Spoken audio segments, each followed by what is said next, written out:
Nino Mulak na sangkot sa isang aksidente habang minamaneho ang kanyang SUV sa Antipolo. Nito nga lamang nakaraang linggo, August 23 nang nasangkot sa isang aksidente ang aktor na si Nino Mulak habang minamaneho ang kanyang SUV sa Marcos Highway sa Antipolo City. Mula sa video na ibinahagi ng isang netizens ay makikitang pumailalim ang isang motorsiklo sa ilalim ng SUV ni Nino. Matatandaan din na isang araw lamang bago ang insidente August 22 ay ibinahagi pa ni Nino sa kanyang social media ang naturang sasakyan. Sa ngayon ay patuloy pang inaalam ang buong pangyayari. Kabilang ang naging dahilan ng aksidente at ang kalagayan ng mga taong sangkot. Narito panuurin ang buong video na naibahagi.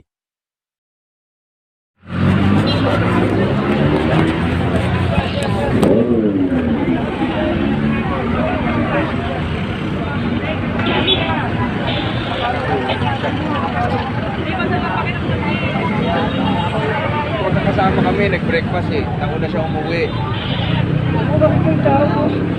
Nasa ambulansya na po. Okay ba siya? Okay naman po. Kasi yun ang importante sa kala. Basta walang tao. Basta walang tao. Pero, Artista yan. Ito, ano sir? Sino? Nino Mulak. Tapos Jeffrey. Namatay yung ano. Walang ano yan, walang tao yan. Sa parking.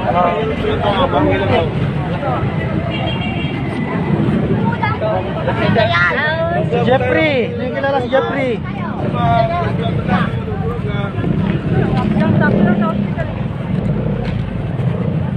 Boss, ba't di mo na rin sa hospital yung tao? Andun po sa ambulance. Tinatawag pa po yan. Tinatawag pa po. Dito ka na muna. Inyo.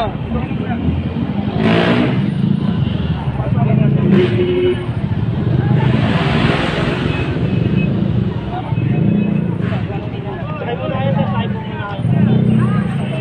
Bali sir, hindi na lang po natin yung Lang kumain. hintayin po natin yung mga bitaw saka nang lilipat na lang po para mapanood tayo sa... Hindi, okay lang. Tingnan lang po. Pwede ba siya sa kotse ko na lang siya? Ano po problema? Sige. Kuya, kay May ka sumakay.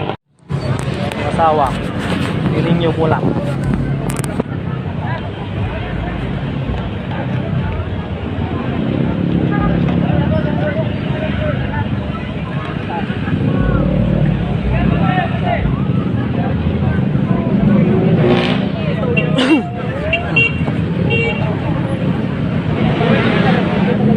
Pwede mo pwede. ORCR.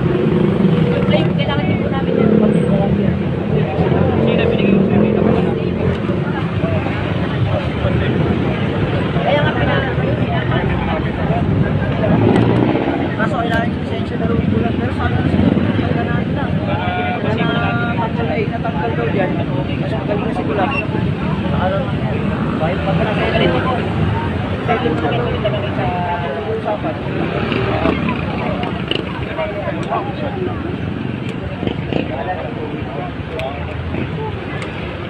Pwede na lang kayo sa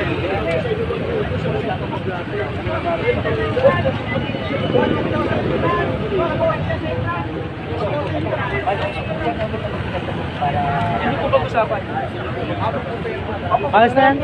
Naharak lang. Kamakanan nila yung ano eh. Involved.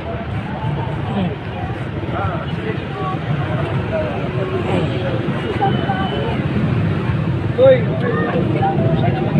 Ikaw, okay ka lang. Ikaw ba okay ka lang?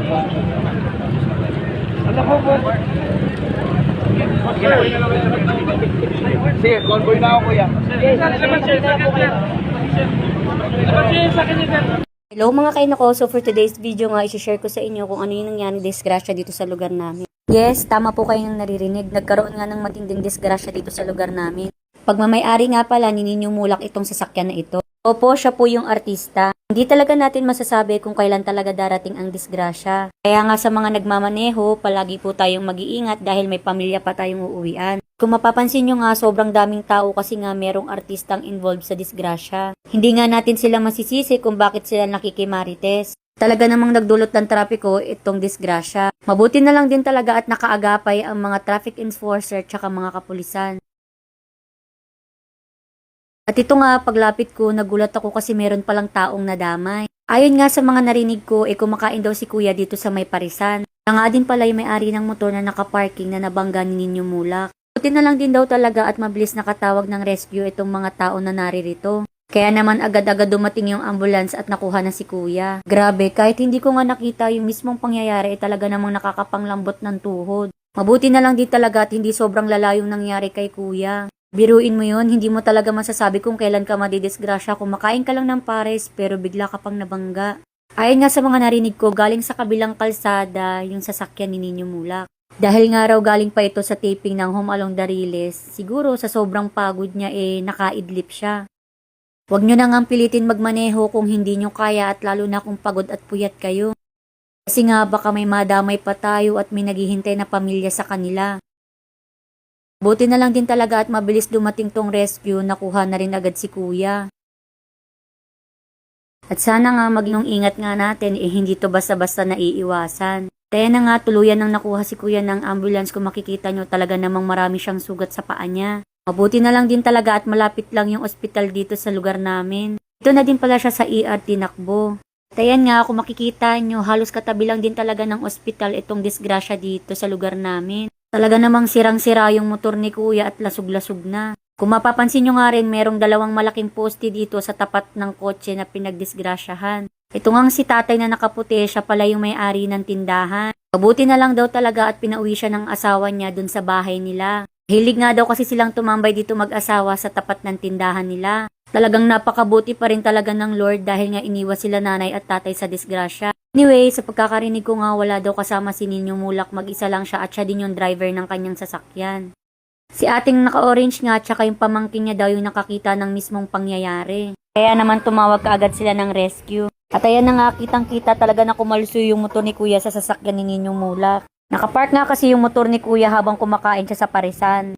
Maya-maya nga lang din, ayan, bumaba na si Ninyo Mulak sa sasakyan niya. Talaga namang makikita mo sa mukha niya na talagang gulat na gulat pa siya sa mga pangyayari. Kahit naman sino siguro, di ba? Lalong dumami nga yung tao dito kasi nga syempre artista siya. Kaya nga uulitin ko lang sa inyo, kapag pagod kayo, puyat kayo o nakainom kayo, huwag nyo nang piliting magmaneho para wala na kayong madamay na ibang tao. Lagi nyo na nga lang iisipin, may pamilya pang nag-iintay sa inyo. Dumating na nga rin yung mga kapulisan para imbestigahan yung mga nangyari. Nagulat nga ako kasi ayan, dumaan sa harap ko si Ninyo Mulak. Kinamusta ko nga siya dyan na para bang akala mo close kami. OA. At ayan nga, nakita ko si nanay dito, kinamusta ko nga rin siya. Sabi ko nga sa kanya dyan, uminom siya ng tubig. Tinanong ko rin pala kung okay lang ba siya. Nakikita nyo nga sa mukha ni nanay, patawa-tawa lang yun pero talaga namang namumutlayan siya kanina. Nag-aalala nga din siya sa hanap buhay nila pero alam ko namang maibabalik din yan sa dati. Tapos ayan na din pala, dumating na rin pala yung anak ni Ninyo Mulak na si Alonzo. Makikita nyo din talaga kung paano sila nag-aalala sa daddy nila. Anyway, hanggang dito na lang muna. Salamat sa panonood. Ingat!